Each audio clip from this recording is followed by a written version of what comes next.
Hello fiber friends and welcome. This is the Lonka Accessories line knit along. This is my first knit along for 2021 and I'm super excited because the last knit along that we did, which was the Masala shawl knit along, was such a success. We had so much fun and this is for all skill levels. So if this is your first time working Fair Isle or working with different colors, this is the perfect time for you to learn my little tricks and tips on how to go ahead and work Fair Isle. So again, if you haven't selected your yarn yet, the first thing I want you guys to do is kind of stop this video real quick and then take a look at a video that I currently have right now on my YouTube channel. It's called Choosing Colors for the Lonka Accessories line. I need you guys to watch that video first before you go and participate in this first video. That's just going to make sure that you guys select the right colors for these projects. So it's really important that we select the right colors. In the video I talk about how we want to pair two lights with two darks and I give examples. So it's a pretty cool video. It's a 2-minute video. So take some time to go watch that first before you get your yarn ready to start with the Lonka Accessories line. Now, we are going to be using, in the videos I will be using Madeline Tosh's Triple Twist, which is a chunky base yarn. If you don't want to use Madeline Tosh's Triple Twist, by all means, make sure it's at least 130 yards of skein of either heavy worsted to chunky base yarn. So just want to make sure you guys pick the right colors and the right yarn for these projects. Now, the next thing I want to talk about is our schedule. Now, I'm going to go ahead and I'm going to post the schedule up for you guys for you to follow along with this knit along. It's going to be a month-long knit along, and I'll be releasing videos once a week, starting with today, which is January 25th. Today will be video 1, which is going to be released on YouTube, on my YouTube channel. So if you haven't subscribed to my YouTube channel, I urge you to go ahead and subscribe to my YouTube channel so that you know when these videos are being released. Followed by video 1, which is on January 25th, I will be doing something a little bit different this year. I will be doing a Zoom one-on-one Q&A session, not one-on-one, Zoom Q&A session with all of you, just because I want to see your faces. The last time I did it through Instagram, and it was great, but I couldn't really connect with you guys, and I want to make sure that we're all connecting. This is your time, it's fun, it's free, and I want to see what you guys are working on. So another reason why I want to do Zoom is because I'll have the ability to connect a camera to my Zoom sessions, and if I need to do a live demonstration at that moment, for some of you that may have missed a step or something and you need a little bit more guidance, that'll be the time for me to go ahead and do those demonstrations through Zoom, which is really why I want to make sure that we're all participating.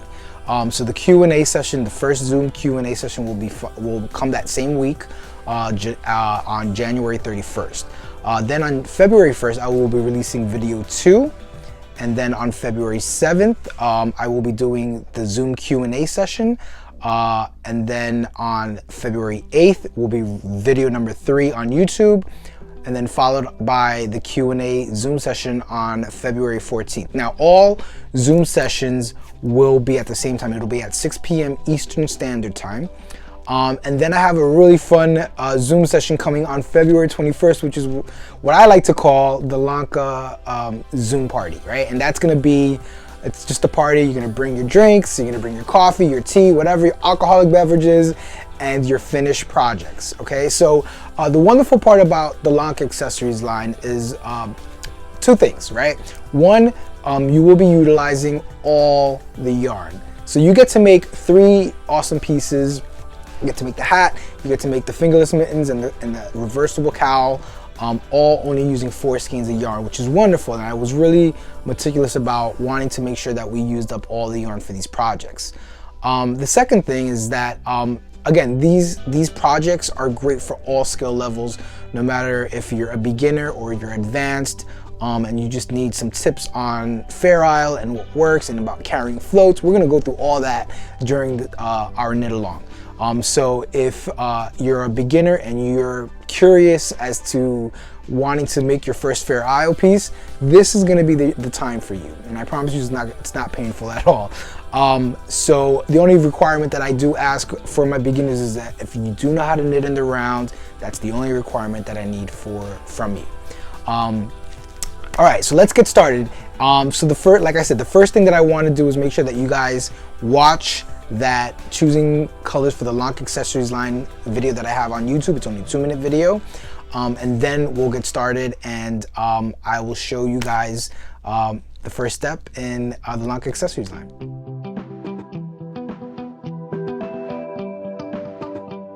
So the first thing I want to talk about is pairing your yarns. On page 3 of the ebook, I gave you 3 examples on how to do that. For my hat, I decided to go with green as the main color, blue as contrasting color B, mustard as contrasting color C, and white as contrasting color A. For the fingerless mittens, I'm going with green as contrasting color A, blue as main color, mustard as contrasting color C, and white as contrasting color B. And finally for the cowl, I'm going with green as contrasting color C, blue as contrasting color B, mustard as the main color, and white as contrasting color A. Alright, so now that we have our yarn mapped out and we already know what colors we're going to be using for our hat, the first thing we need to do is obviously cast on. So I love using the German twist cast on for all my projects. Now, what I love about the German twist cast on is that it has a stretchiness to it that most cast ons don't have. As in my last knit along with the Masala Shawl knit along, I did a quick demonstration on how to go ahead and do the German twist cast on, and I'm just going to go ahead and repeat that now here for the Lonka Accessories line knit along so that you guys can see what that looks like.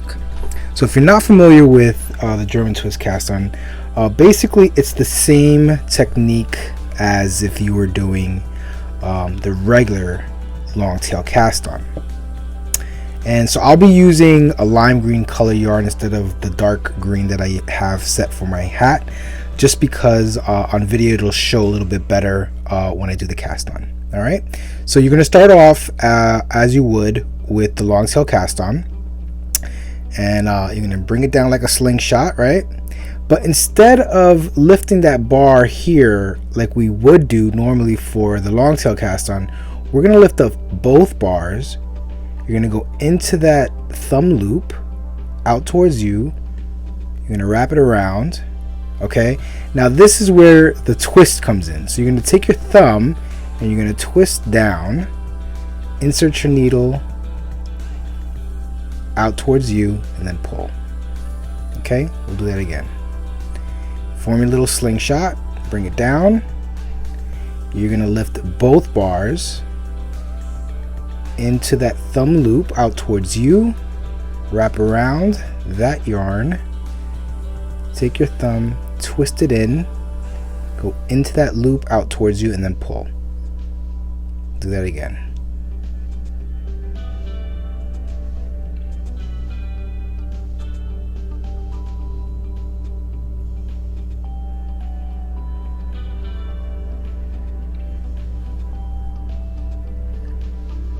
Slingshot, bring it down, lift both bars, go into that loop out towards you, wrap around here, turn your thumb in into that loop out towards you, and then pull.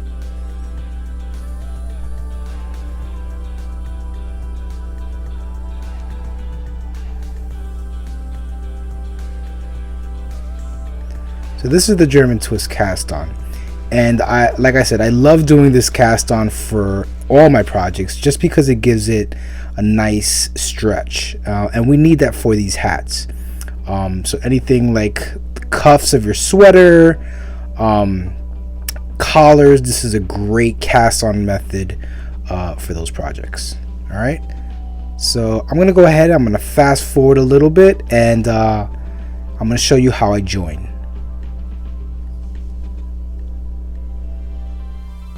Okay, so now I have all my stitches on my needles. Now for demonstration purposes, I don't have all the stitches casted on that I need for my hat. However, if you are making the small medium size hat, you'll be casting on 72 stitches. However, you're gonna add an extra stitch to join in the round. So if you cast it on 72, add one more, making it 73. And if you cast it on 80, add an extra stitch, making it 81. And the reason why is because we're going to be losing one of those stitches when we join. So the way I like to join is by transferring one stitch over to the other needle. So I have my working yarn on my right hand needle, and I have the other end on the left needle. And what I'm going to do is I'm going to take the last stitch, the first stitch from the left needle, and using my right tip needle, I'm going to take that and transfer it over onto my right. And then I'm going to take this stitch right before, and I'm going to pass that right over that stitch that I just transferred. I'm going to drop it. Then I take that stitch and I transfer it back to the left needle. Now it's going to form like a little bit of a gap. So that's where you're going to tighten the ends. And I like to just pull on both ends real tight. Then you're going to add your stitch marker and you're ready to begin.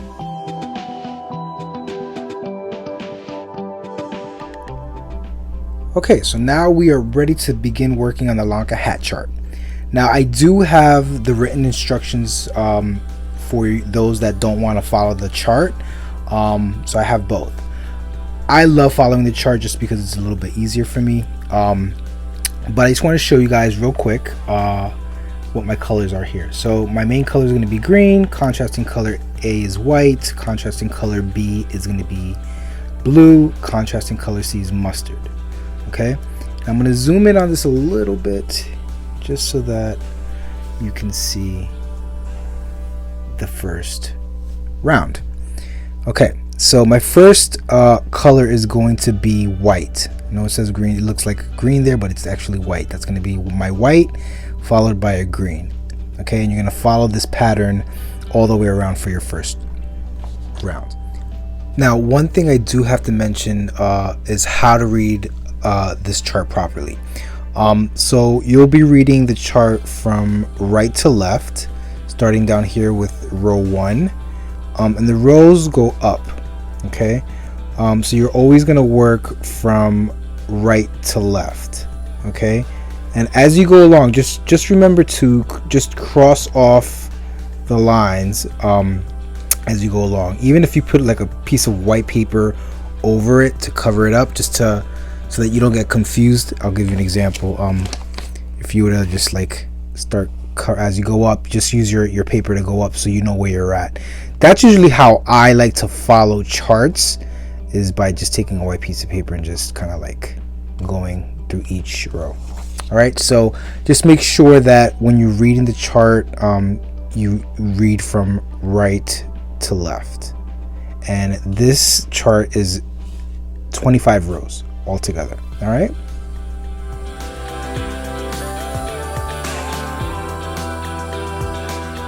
So the first thing we want to do is make our brim.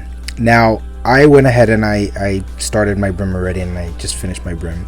And I did the folded version of the brim. Now I give you an option on the pattern to do a short brim and then a folded brim. If you're doing the short brim, it's going to be 8 rounds knit 2 purl 2, and if you're going to do the folded brim like I have here, it's going to be 16 rounds. Now you don't have to stick to that rule. You can go up a little if you want to do, say, 22 rounds for a more thicker brim. That's fine. I'm going to go ahead and show you the sample that I have of the folded brim, just to give you an idea of what that looks like. And again, it's pretty short. It's not that thick. I didn't want it too thick, but again, if you want to make it a little bit thicker, then you're going to go ahead and knit maybe up to 22. That would be the max that I would say. So after you do your brim, the next thing you're going to want to do is you're going to want to switch needle sizes. So I'm going to go ahead and I'm going to switch off to my 10.5 needle. And now that I have my larger needles on, I'm going to go ahead and I'm going to knit 4 rounds of stockinette. And the reason why I wanted to just do 4 rounds of plain stockinette is I want to make sure that there is a separation between the ribbing and where I start my Fair Isle pattern. It's really important. Sometimes what happens in Fair Isle, especially with hats, if you're doing a folded brim, is that sometimes that Fair Isle design will get lost with the brim. So I always give it a little bit of a wiggle room, and I do just a couple rounds in straight stockinette before I begin the Fair Isle pattern following the chart.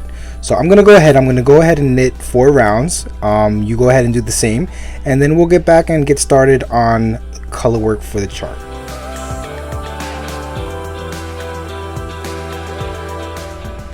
So now that we're ready to begin the color work part of the hat, the first thing we all want to do is just take a look at the chart one more time. And so I'm going to be starting with my white yarn, and if you can see here, this is how I have my colors laid out. So it'll be white followed by green, and so on and so forth. It'll be white, green on that first round, and I'll continue that all the way around. So now I'm ready to add my new color. So most knitters traditionally pick up their yarn and they just start knitting with it, and I'll show you that in a second.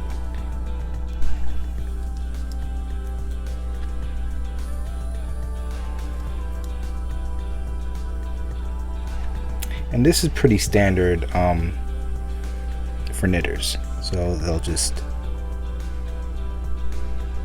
pick up and just start knitting with that new color. However, I'll show you another trick. The way I like to join yarn is a little bit different, and it just kind of secures my yarn a little bit more.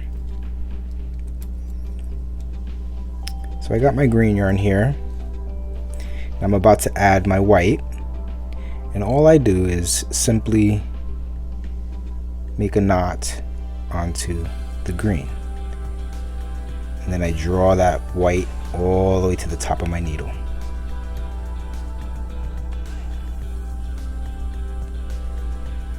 And then I just start knitting. And the reason why I like to do that is because it secures my yarn so it's not so loose in the beginning. Alright, so now following the chart, my first stitch is a white, followed by green, and then back to white. And so that's what my pattern is calling for as far as the chart is concerned. Now, one thing I want to make note of here is that when you're switching your yarns back and forth, you always want to go in the same direction. So here I'm carrying the white over the green, and when I pick up that green, I'm picking it from underneath.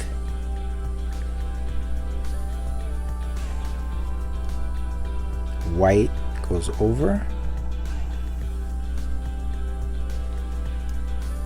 green goes under,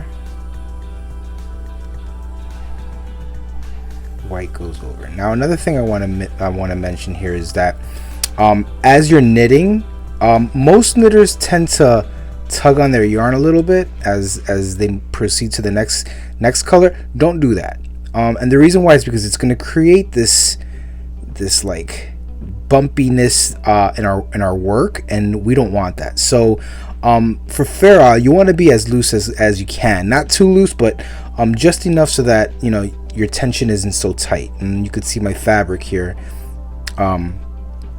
is not so tight. So now we continue, and always keeping that yarn in the same direction from the back.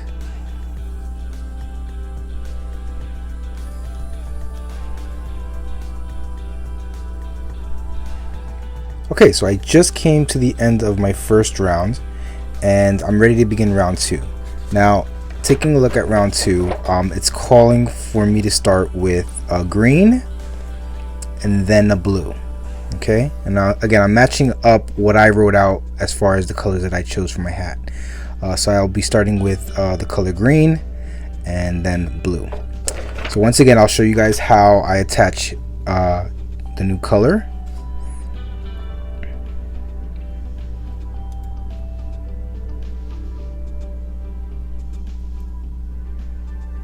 And this time I'll attach it to the white. And again, I'm just going to make a simple knot onto that. And then I'm going to just draw it all the way to the top.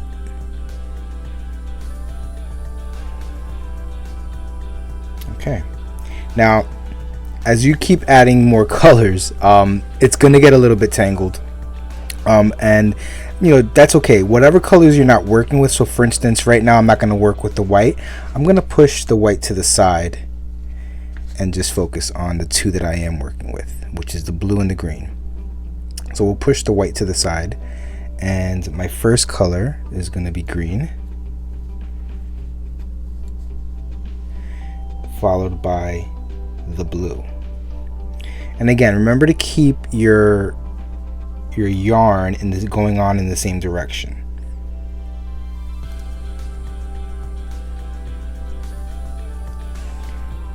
Green will go over the blue. Blue will go underneath.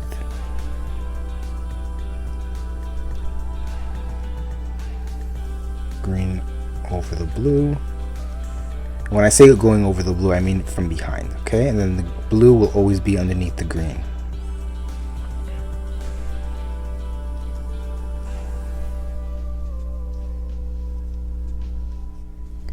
Okay, so I jumped ahead a little bit here, and I'm just coming to the end of my round 3, and I wanted to take a moment here, and I wanted to stop and show you guys something. So I'm coming to my very last stitch, and my pattern is now calling for green as my next stitch. Watch what happens. So I'm going into that blue stitch, I'm gonna knit with my green, and look what just happened. That stitch just opened up. So what we got to do is we got to make sure that we tighten that blue stitch and make sure that we tug on that blue yarn. Okay, so you want to make sure that we tug that blue yarn so that as we knit, and sometimes it'll get a little bit loose as you knit. Tug on it just when, you know, again, if it happens to get loose. All right, so I'm gonna have you guys work up to round 6. When you get to at the end of round 6, I want you guys to stop. Okay, so just a quick note here. As you're working your way up to round 6, I want you to take notice that if you look on the chart here, for instance, and my blue just happens to be a blue down here, there's going to be a huge gap here between the next time you use that blue. So you want to make sure that as you're working your way up, you want to twist that blue all the way up till you get to your next section where you're working with the blue. So how I do that simply is in the back of your work, just take your blue and you're gonna pass it over the green, and being that green is going to be my next color that I'm going to work with, I'm going to cross those two yarns, and that way when you look at it from the back, you'll see that I just brought the blue yarn up.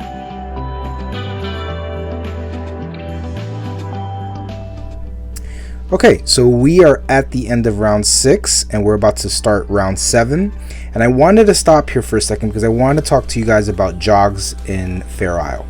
Now when we're working Fair Isle in the round, we're basically knitting in a spiral, right? So instead of our rows ending up like this straight on, they're going to shift a little bit.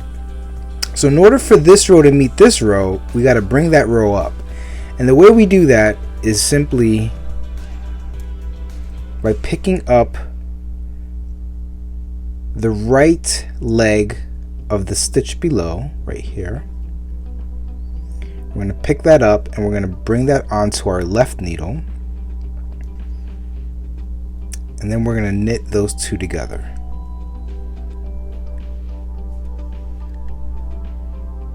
Let me repeat that again.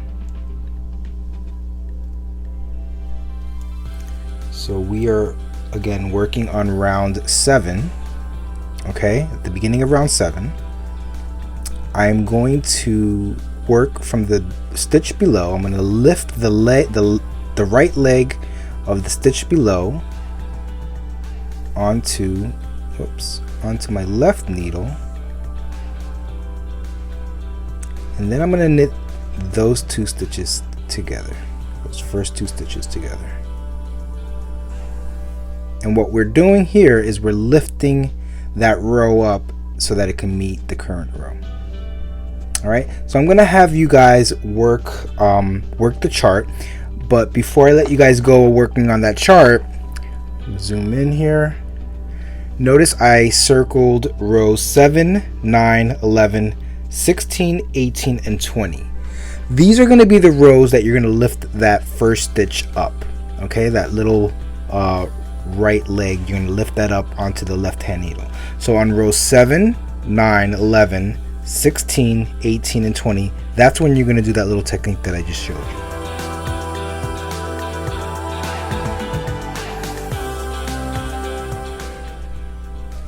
Okay, so I just finished the Lonka chart, and I'm ready to begin the decreasing. But before you begin the decreasing, I want to make sure that you guys cut the 3 other colors you're not going to be using. So you want to leave about a 6-inch tail, tuck that into your hat, because we'll go back later on and weave in the ends. All right, so I'll let you guys finish decreasing to finish the hat, and then I have one other thing I want to show you guys before we end this first video.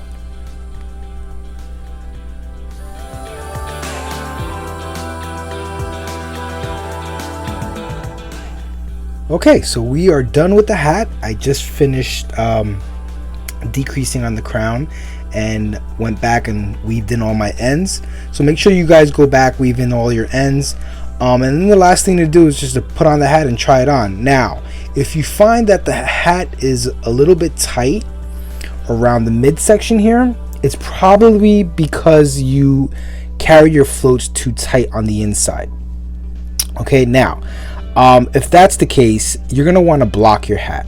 So what I suggest you to do is to soak your hat in room temperature water and soak that for about 20 minutes.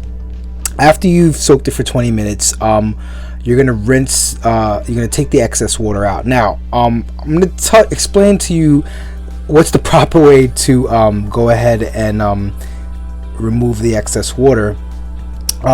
If you're using a basin, or if you're using it, if you're soaking your piece in a sink, keep it in there, and then remove all the water that's in the basin or in the sink, and then you're gonna fold your hat in half and just press down really tightly and get rid of that water, and then you're gonna fold it again and press down again. Okay, what we don't want to do is to do this to the hat.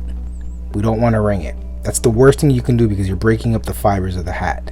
And then after you've removed it from the basin or from the sink, you can get a towel and just kind of like fold it over, and then use the towel to press down again and remove the excess water. Now, in the next clip, I'm going to show you the best way to block the hat, especially if it's tight here when you're putting it over your head. And again, if it's tight, it's probably because the floats in the inside were too tight. Now, if you see here, my floats are pretty loose, but sometimes in our knitting, and depending on how you knit, you may be a tight knitter, and if that's the case, then your floats might be a little tight up here. So we're going to loosen that up, and I'm going to show you that in the next clip.